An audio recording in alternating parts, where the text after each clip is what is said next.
Good evening. Today is April 16th, the day that the Lord has made. Hope everybody was productive today. And that means we read Proverbs 16, and we also read Isa.35. So, if you're ready, or I can go. Go.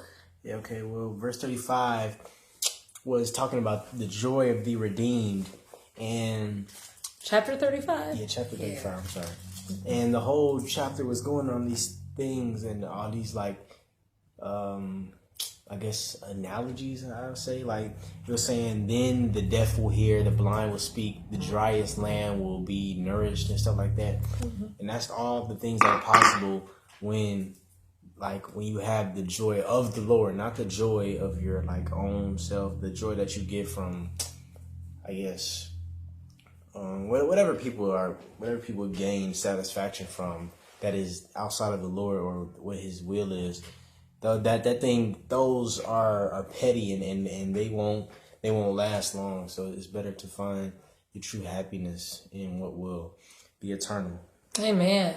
And the Lord's promises is that He wants us to strengthen our feeble hands and our weak knees in verse 3 and confirm them, right? Confirm them. Remember, the joy of the Lord is your strength. Come on now. And the Lord wants us to exist in that. Now, not everything is going to be happiness and roses, but even during the pathway in the valley of the shadow of death, the Lord will be with thee. Amen. His rod, His strength, He will comfort us. And verse 10, and they shall return, come to Zion with songs and everlasting joy upon their heads, and shall obtain joy and gladness, and sorrow and sighing shall flee away. This is because the Lord's people will have joy no matter what happens. Amen. All right.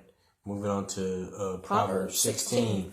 I like verse 4. The Lord works out everything to His proper end, even the wicked for a day of disaster. So you can't question anything the Lord does, but you can do your best. You can still try. You can't be lazy and then not accomplish something and then say, "Oh, it was the Lord's will." You can't always say that as an excuse, because you still have to apply yourself and do your best with things and not try it all and then say the Lord is the Lord's will. The Lord's will is something greater than that's in our control. So what am I trying to say? I don't know. Everything's worked out, but you have to trust as well. Amen.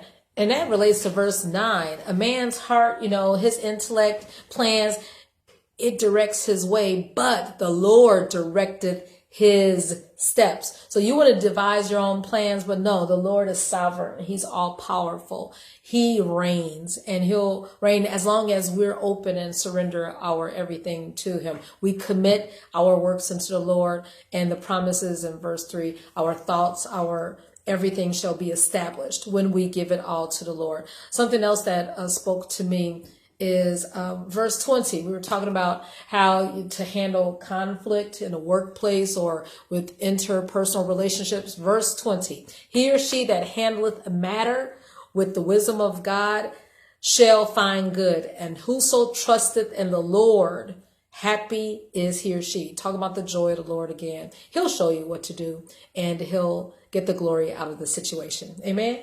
Amen. All right. Have a good night, everyone. All right.